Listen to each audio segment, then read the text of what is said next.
There is more cocaine available and easier to get, higher quality, further across the world than at any other time in history. People tend to think the golden age was Pablo Escobar. Oh, back in the 80s. Well, we had some bad times, but we took down the bad guy, and now we're managed. No, this is it. This is the golden age of cocaine. Cocaine is taking root across the world in scary ways I don't think we're really conscious of. The goal after 5 years of that plan was that Colombian cocaine production should be cut in half. And yet, here we are, 25 years later with more cocaine than ever before. And the point of my book, I wanted to go, I'm not a pundit, I'm a reporter. So I don't want to give ideas about what it could be. I'm happy to discuss, but I don't have ideas to solve the problem. But what I can do is go to the front lines and come back and say, what we are doing is not working. It's time for someone else, smarter than me, to think about the solution. I think the world has the right to say to Colombia, why are you producing more cocaine than ever before? That's an entirely legitimate question. But Colombia can ask the world, why are you consuming more cocaine than ever before? There's a dialectic there.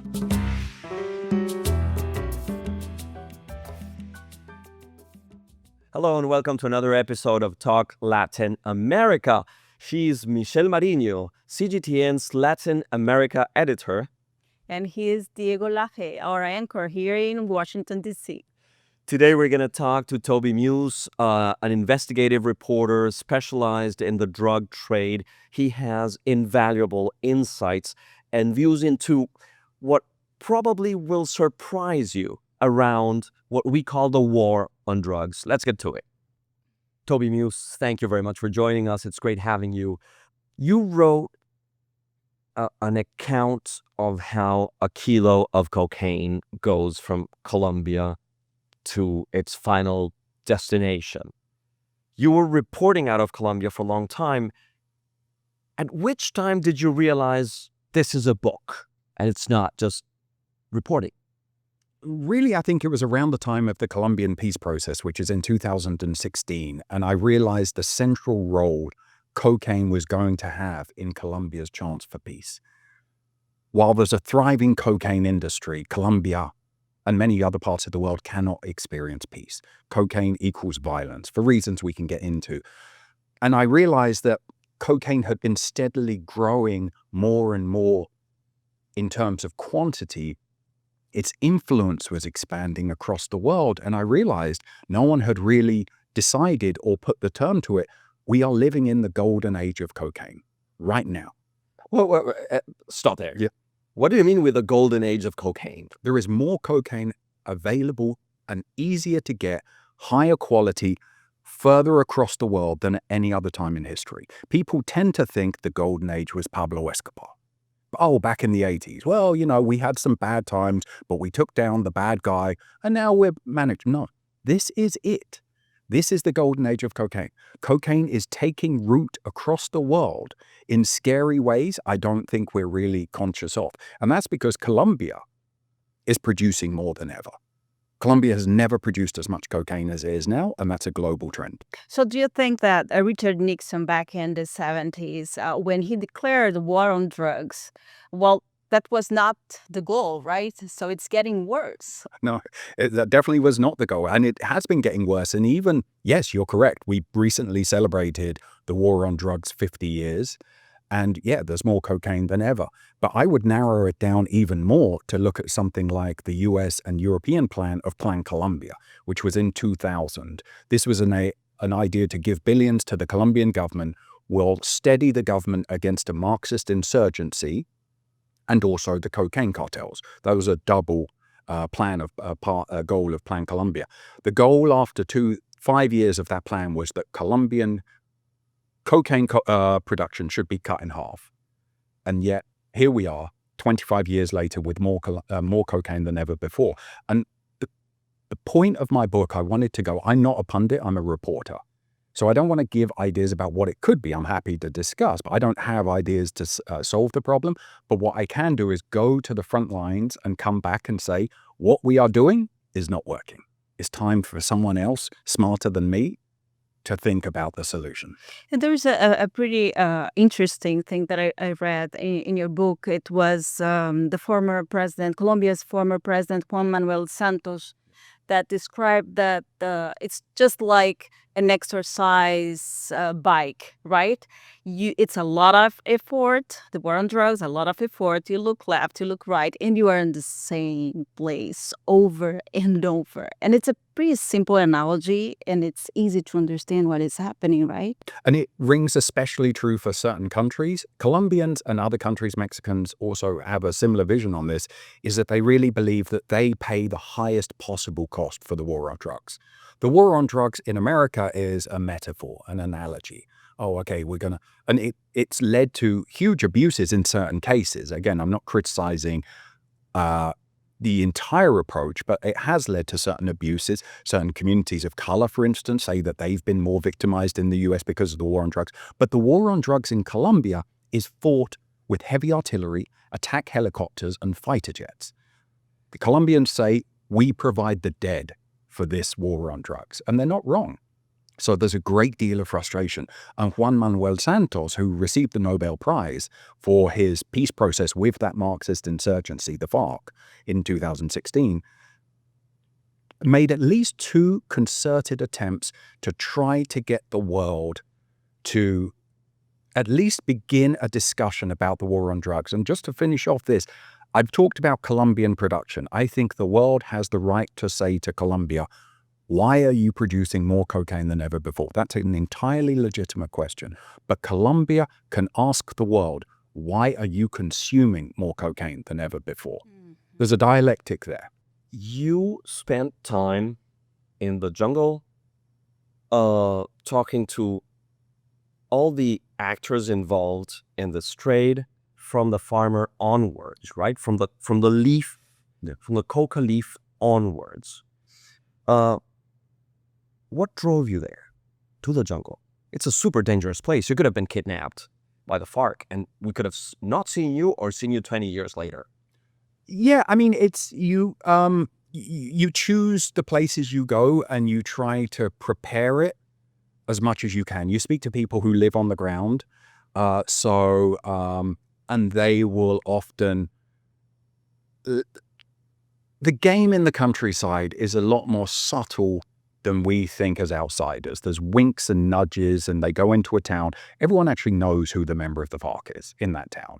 They're not going to say because it would put their life in danger. But they have a way of turning up maybe to the bar that this guy, the FARC guy, owns, and we'll sit there and have a loud conversation about, oh, my friend, the journalist, is going to come in and do a story, making sure that the owner of this bar can hear what she's saying.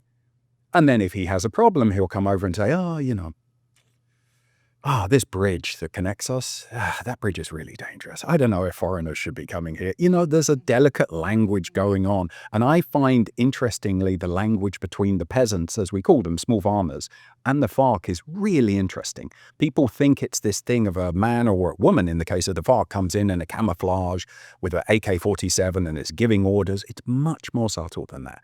If they just don't want to do it, they have their own way of playing dead the small farmers, to get the FARC to do what they want. So I would work with local activists who wanted this problem shown to the world. That's what everybody said to me. They said, we want you to show the world how we live. The biggest joke for them is that the people who grow the coca leaf or turn the coca leaf into the first stage of cocaine, which is called coca paste, these people don't live like rich people, and they want the world to know that. Come and see our problems. We don't have the minimum of security, education, healthcare.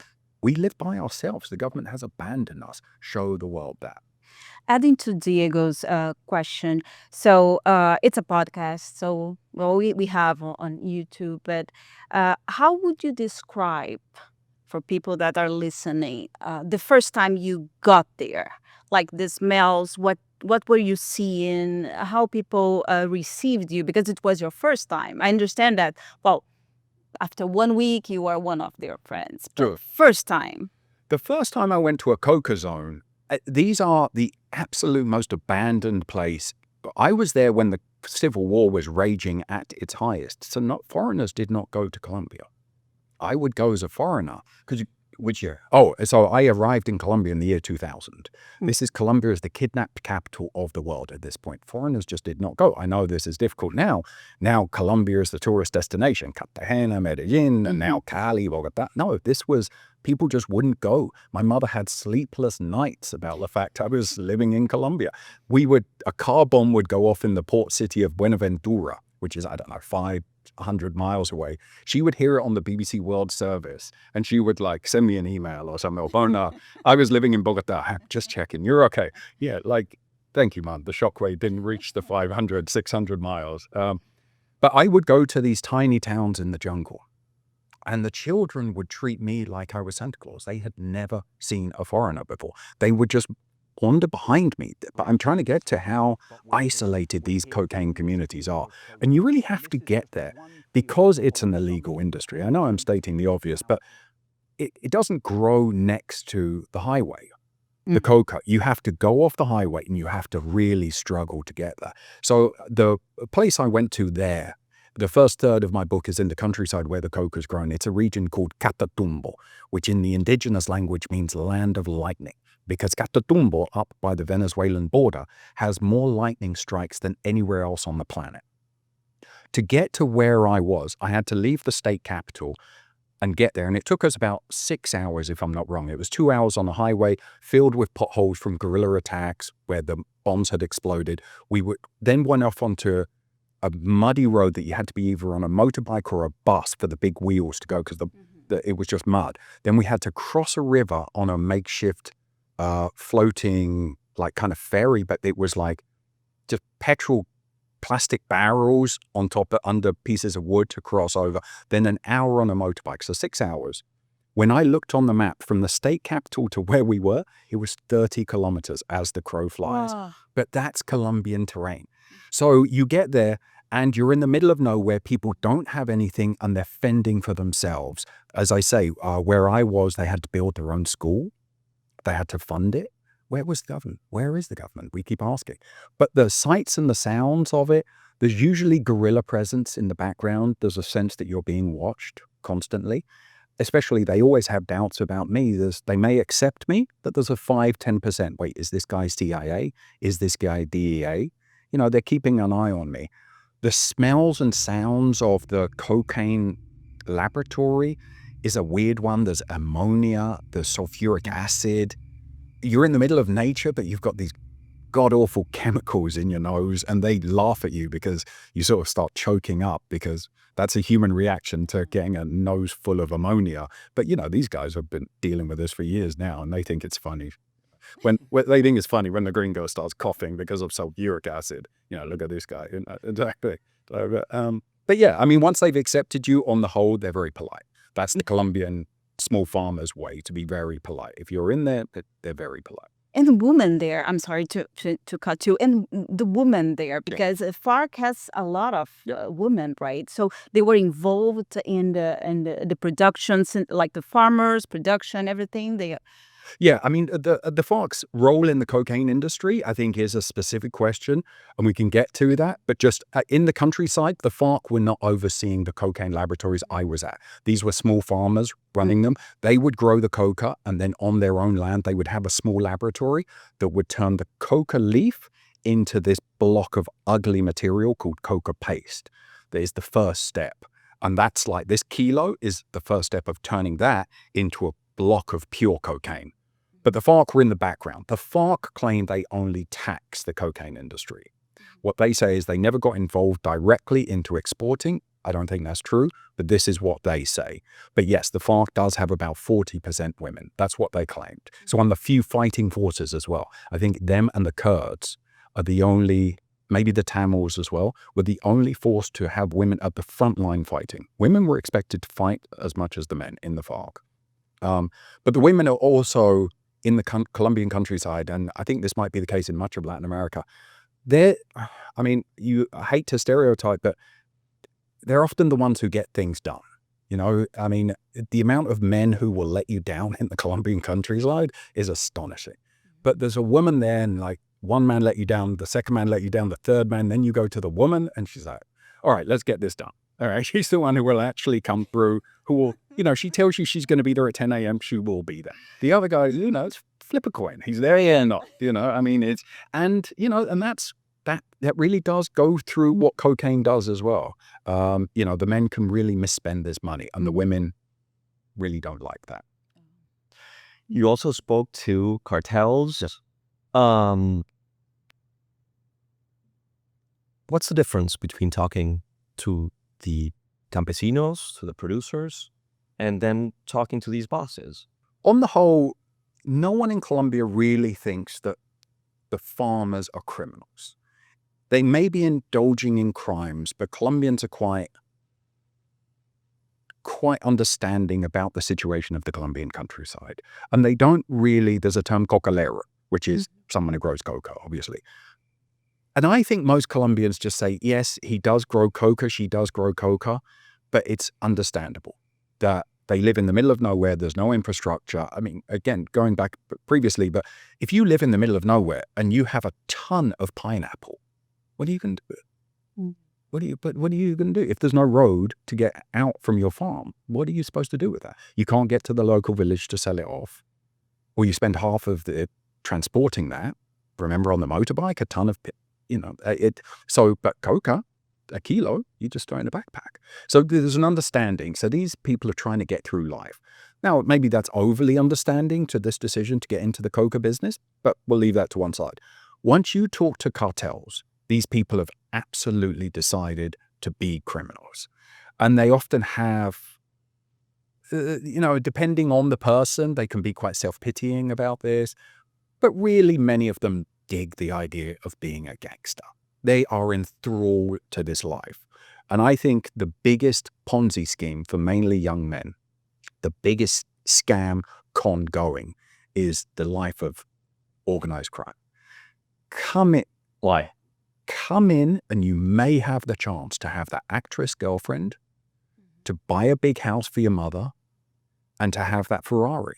That's what they're dreaming of. Yeah. They're not dreaming of buying nappies for their pregnant girlfriend. Come on, let's stop this. They're not doing that. They want that lifestyle. They demand, they're slum kids often, and they want that actress girlfriend, nothing less. Yeah. And they believe they're entitled to it. And that's why they embark on this. But 99 of them are going to die before they're 30.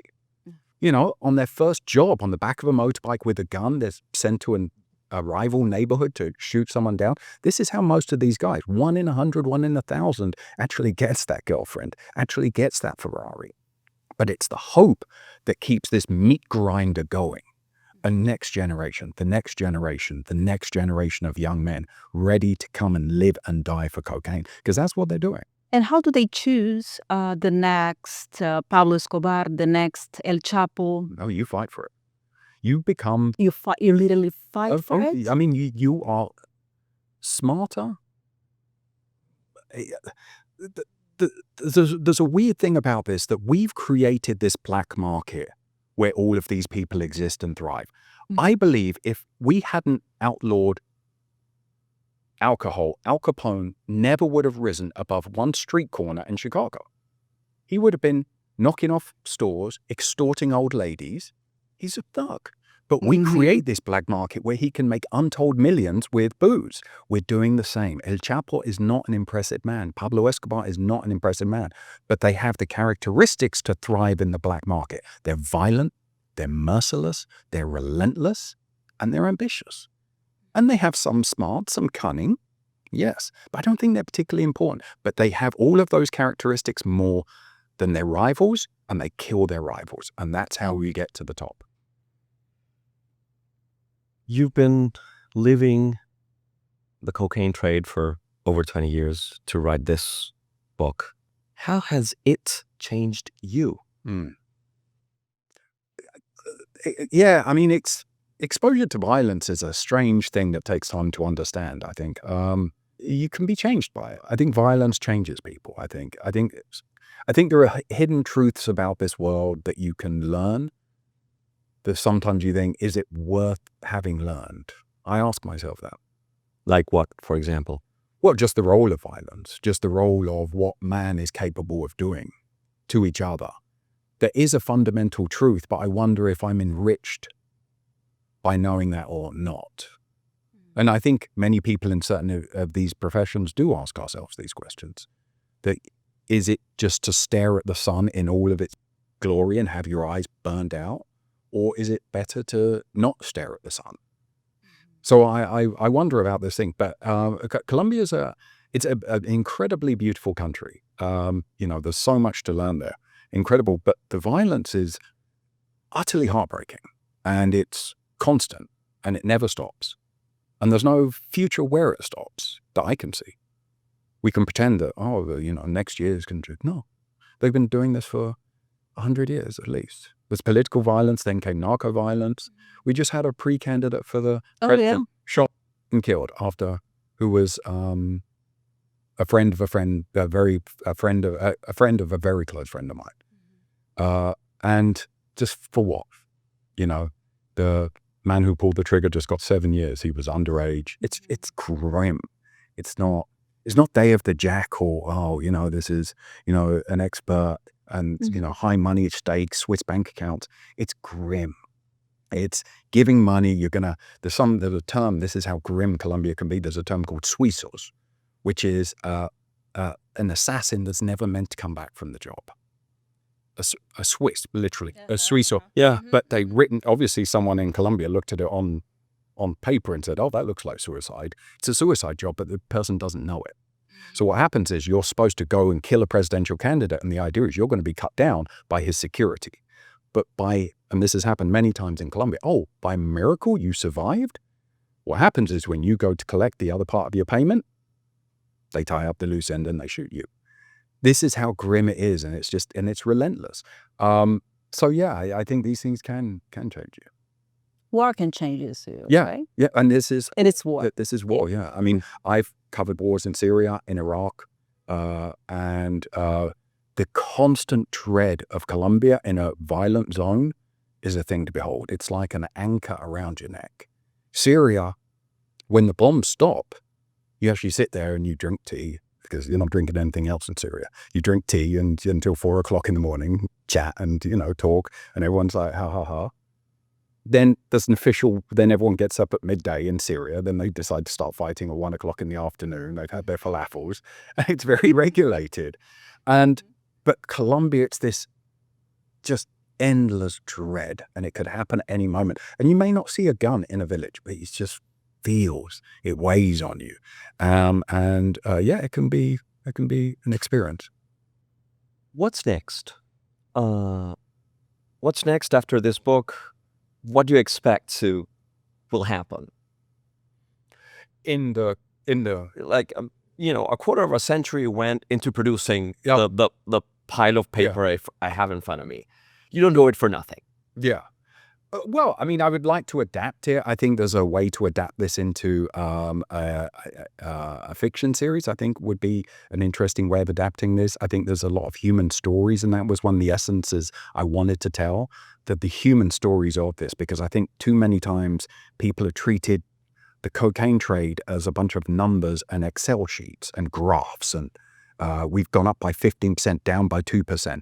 These are human people at the center of this whirlwind of violence. And I want to tell those stories. The hitman, his lover, the drug trafficker, the cop who's trying to chase them. It's the essence of drama every day. Toby Muse, thank you very much. Great having you. Oh, thank you for having me on. I've enjoyed it. Thank you. Thank you so much. Thank you so much.